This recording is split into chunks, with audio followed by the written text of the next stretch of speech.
Oh, hello, friends. It's me, Mr. Proft, again, coming to you from my guest bedroom here in sunny Santa Monica, California. And do you know why I was the coolest kid in my neighborhood when I was growing up?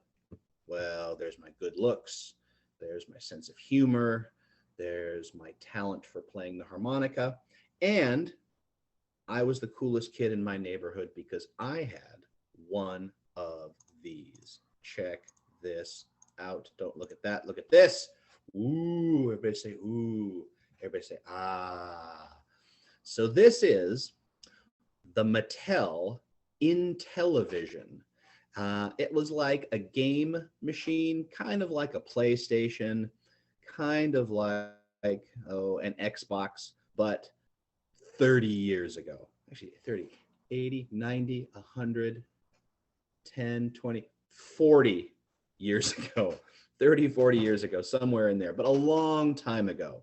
So I had me one of these. I think I got it for Christmas one year. And at the time, it was the coolest video game machine you could get. Way better than that Atari junk. It wasn't around for very long. Not long after I got it, some fancier stuff came out. But at the time, and we're talking like 1981, 1982, this was the coolest video game machine ever. I had the base console like that. This was an extra add-on called the IntelliVoice. That was like a voice synthesizer that made the game sound like people were talking to you. This is the super weird controller. Didn't have a joystick. It had a little disc, a numeric pad. This is what the game cartridges look like. And in fact, this one right here was one of my favorites. Let's check it out. This was a game called Pitfall. Oh, it's cool. That's the cover. Look at that. How cool is that? My gosh. And here is what the game looked like. Wow, look at that, huh? Woo! How much fun is this? Look at those graphics. Look at that sound. Listen. Wow. So in the game, you were this little dude. His name was actually Pitfall Harry. And Pitfall Harry was kind of an Indiana Jones dude. He's going on some adventure through the jungle. I don't know why logs are rolling at him, but he's going to jump on the crocodile heads to cross. That's a crocodile, in case you're wondering. One crocodile, two crocodiles, three crocodiles. Woo! On you go. Look at that. More logs, more holes you got to jump over. Tell you the truth, even though I probably played 1,000 hours of this, I don't remember where you were trying to go. I think there was some sort of treasure we're trying to get at the end. I don't know. Who can tell? But anyway, that was I could go on, but really the game. Oh, ooh, that's a cobra, right? That looks just like a snake, right? And this, do you know what that is? That's supposed to be a scorpion. Okay, so that was the Intellivision. So me point is, toys didn't always look like they do today. Older people played with toys that were kind of a little different than the toys that you probably play with. Like this game that I used to play, that looks a lot different than, say, oh gosh, I don't know, Assassin's Creed or Skyrim or something like that, right? But it looks a little bit different. Here are some other things. Let me see if I can find. I had some other interesting toys that people used to play with. Oh, and of course, they're not handy with me right now. Let's see if I can find them. I'm sorry. This is probably the funnest thing you're ever going to see, which is Mr. Proft flipping through the tabs. Hang on a second. Ah, there it is. Okay, we got it. We got it. Coming up. Could I have gotten this all ready to go before you guys showed up? Yes, I could have. All right, let me get back to you guys. I'm going to share my screen again. It's just like being in class with me. Okay, so here are some pictures of toys that people used to play with long ago. This is, can you guess what this is? It's pretty obvious, right? It's a dollhouse. Ooh, you know what I can do? Hang on a second. I'm going to try one of my fancy new cursors here. There we go. Look at that. Woohoo! This is also a toy people used to play with long ago. I think we still see these today. Do you know what that is? It's a little wagon, right? You put your toys in it or your brother and you cart them around. If you got on a nice steep hill, you could roll down the hill in that. That was a lot of fun. This is a wooden horse. It's hard to tell from the picture, but this is actually big enough for a kid to get on top of. That is what's called a, oh my gosh, a rocking horse. They would call those. I actually had one when I was a kid. It was a little bit different than that. But little tiny kids, you'd sit them on it and they could pretend they were on a horse. That's tons of fun.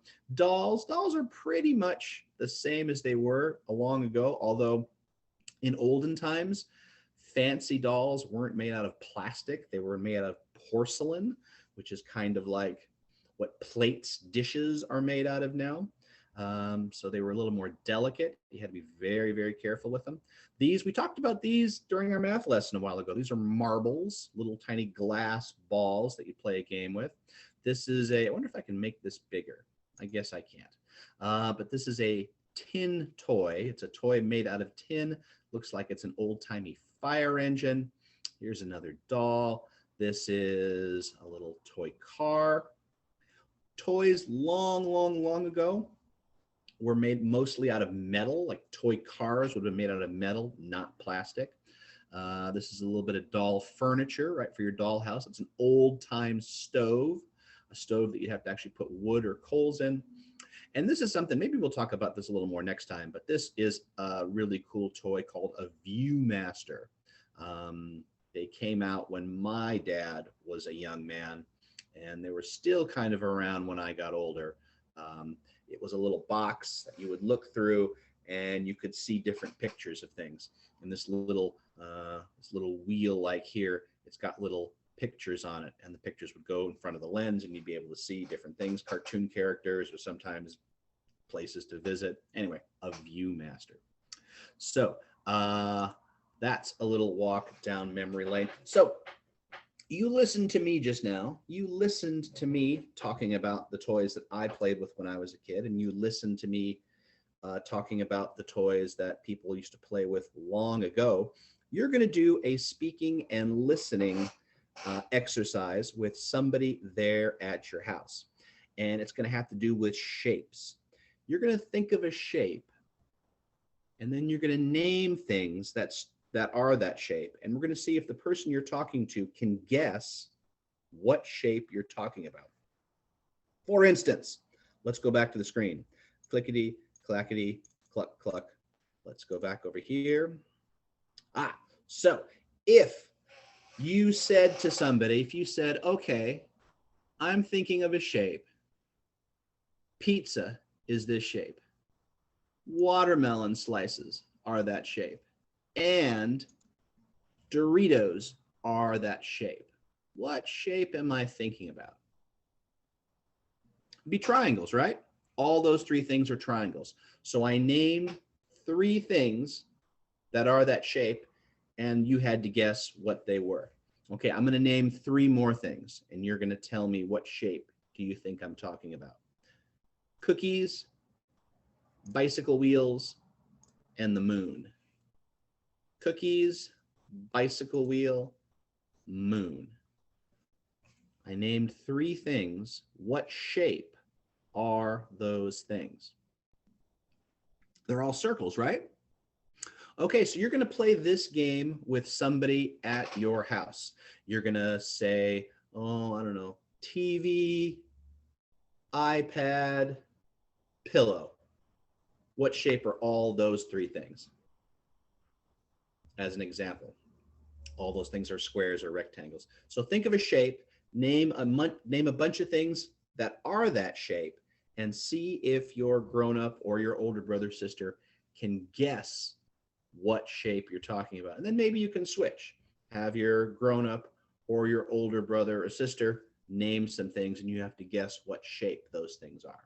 Okay, there you go. So a little speaking and listening skills for you on a Wednesday afternoon. Hope you enjoy it. So on behalf of me and Miss Dano, Prof out.